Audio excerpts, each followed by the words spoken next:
ध्यान दे होला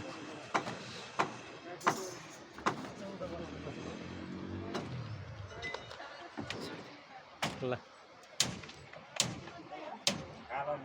नारायण मेरा गएर त मेरो टेम्पर के भ्या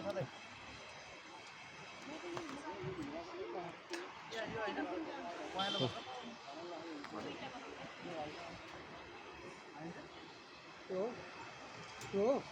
यो के लाग्ने त होइन होइन यस्तो लाग्यो किन भन्नु पर्नु भनेर के कुरा तिम्रो बुढाबुढी पढ्नु पर्छ एकजना बुढापछि बुढी डिस्कभरी स्कुलको वायरिङ गर्दा फेरिको दिन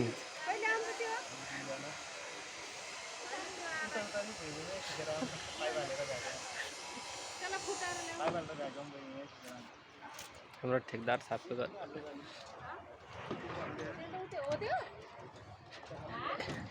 नाम बोलाउनु त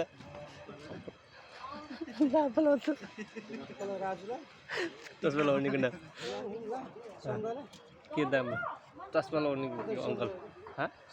श्याम ज्याम भन्नु त